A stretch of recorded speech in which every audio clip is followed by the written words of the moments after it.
आज हम लोग बात करने वाले हैं बीए पार्ट 2 हिस्ट्री ऑनर्स का चैप्टर 1 का ऑब्जेक्टिव क्वेश्चन। अब देखिए चैप्टर 1 का ऑब्जेक्टिव क्वेश्चन हम लोग नहीं किए थे, चैप्टर 1 पूरा कंप्लीट हो गया था, लेकिन उसका ऑब्जेक्टिव क्वेश्चन हम लोग से छूट गया था, तो आज हम लोग ऑब्जेक्टिव क्वेश्चन करेंगे। अब उससे ये भी देखेंगे कि आप लोगों को कितना याद है। जो चैप्टर 1 इतना अच्छा से पढ़े है ना, तो आप लोगों को उसमें से कितना क्वेश्चन याद है, क्या है, आप लोगों का टेस्ट भी हो जाएगा। जब भी हम ऑब्जेक्टिव क्वेश्चन कराते हैं आपका टेस्ट भी हो जाएगा, आप नोट्स भी बना लेंगे और ये आपका रिवीजन भी सब बढ़िया से हो जाएगा। तो बस इस क्वेश्चन का आंसर देना शुरू कीजिए। अब देखिए क्या क्या हम क्वेश्चन पूछ रहे हैं और इसमें से बताइएगा कि आपको पहले से कितना क्वेश्चन आता है, यानी कि हम जो पढ़ाए हैं उसमें से पढ़े हैं उसमें से आपको कितना क्वेश्चन इसमें से याद था। तो चलिए शुरू करते हैं हम लोग। पहला क्वेश्चन है कि वर्धन वंश के संस्थापक कौन था, या ऐसे भी इस क्वेश्चन को पूछा जा सकता है कि पुष्यभूति या वर्धन वंश के संस्थापक कौन था। और इसका ऑप्शन क्या है, ए है प्रभाकर वर्धन, बी है पुष्यभूति, सी है हर्षवर्धन और डी है राजवर्धन। तो बताइए ये जो वर्धन वंश यानी कि इसको पुष्यभूति वंश भी कहते हैं, इसके संस्थापक कौन थे। तो इसका संस्थापक कौन था, इसके संस्थापक था पुष्यभूति। पुष्यभूति ने इसकी स्थापना किया था। अब पुष्यभूति के बाद राजा कौन बना, पुष्यभूति के बाद राजा बना प्रभाकर वर्धन। प्रभाकर वर्धन के बाद उनके कितने पुत्र थे प्रभाकर वर्धन के, 2 और एक लड़की थी। दोनों पुत्र क्या नाम था, राजवर्धन और हर्षवर्धन, और लड़की का क्या नाम था, राजश्री। तो इसका आंसर क्या हो जाएगा, पुष्यभूति। यानी इस वंश को पुष्यभूति वंश भी कहते हैं और वर्धन वंश भी कहते हैं, बाद में इसका वर्धन वंश भी नाम पड़ गया। अगला हम लोगों का क्वेश्चन है कि जो वर्धन वंश है उसकी राजधानी कहाँ थी। वर्धन वंश की राजधानी कहाँ थी, ए नंबर में है थानेश्वर, बी नंबर में है तंजौर, सी नंबर में है प्रयाग और डी नंबर में है वल्लभी। तो जो वर्धन वंश की राजधानी सबसे पहले कहाँ थी, हम मैप बनाकर बहुत अच्छा से बताए थे कि वर्धन वंश की राजधानी सबसे पहले कहाँ थी। देखिए मैप अच्छा से नहीं बन पा रहा है।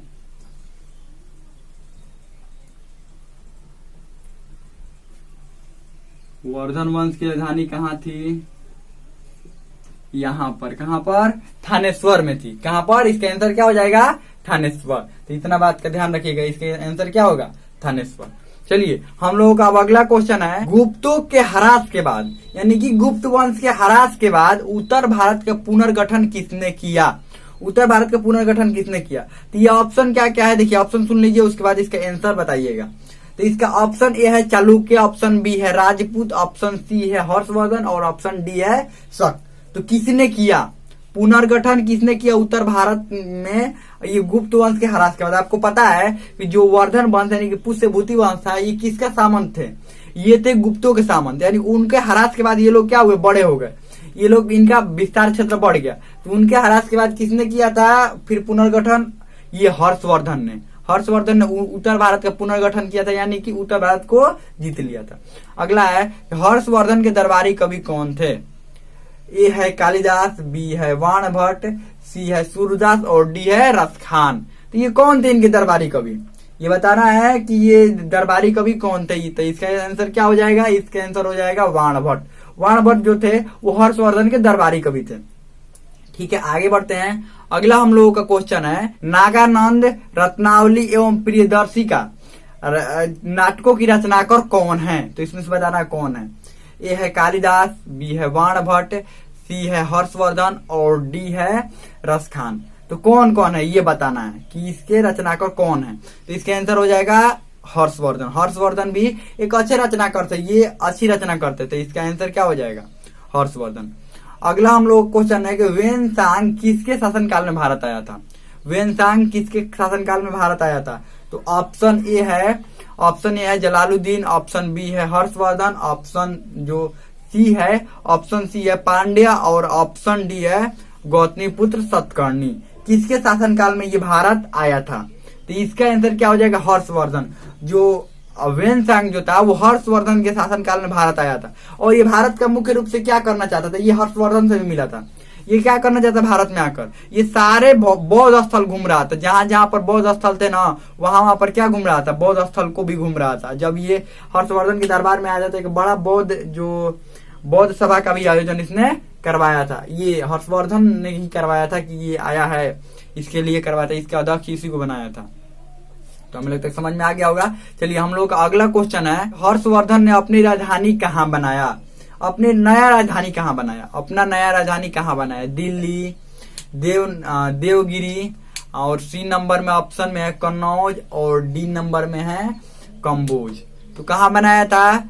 ये कन्नौज को अपना नया राजधानी बनाया था। कहाँ पर? कन्नौज में। क्योंकि कन्नौज जब इसके हिस्से में भी आ गया और ये पूरा क्षेत्र जब इसके हिस्सा में आ गया तो इसने अपना राजधानी कहाँ बनाया? थानेश्वर से कन्नौज लेकर चला गया। तो हमें लगता है समझ में आ गया होगा। और इससे देखिए इसकी बहन कौन थी? राजश्री। तो राजश्री का यहाँ पर ये राजश्री वाला भी हिस्सा किसको मिल गया? हर्षवर्धन को। तो लेकिन शासन की जिम्मेवारी दिया था किसको? राजश्री को ही दिया था। ये शासन भले कर रहा था लेकिन जिम्मेवारी उसी को दिया था, तो वो राजधानी कन्नौज लेकर चला है। तो हमें तो समझ में आ गया होगा। चलिए अगला क्वेश्चन है हम लोगों का कि हर्षवर्धन ने किस शासक को हराकर कन्नौज को अपना राजधानी बनाया था? यानी किस शासक को हराया था तो कन्नौज को अपना राजधानी बनाया था? ए देवगुप्त, बी जो है पुलकेशिन द्वितीय, सी है शशांक, और डी है बिंदुसार। तो किसको हराया था? शशांक को। अंतिम में कौन बचा था? शशांक ने बचा था, जो कि बंगाल के शासक था। उसको हराया और उसके बाद सब क्षेत्र इसी के कब्जा में आ गया।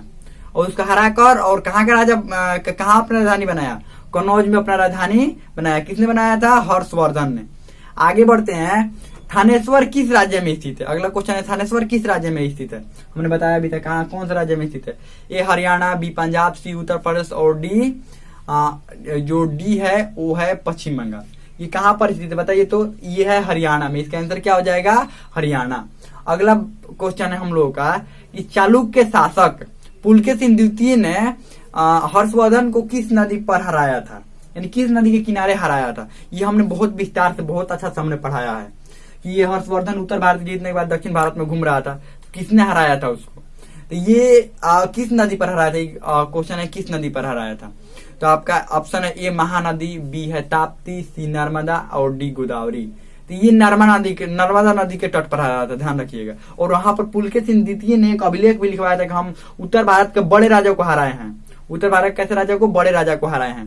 तो हमें लगता है कि ये पूरा समझ में आ गया होगा।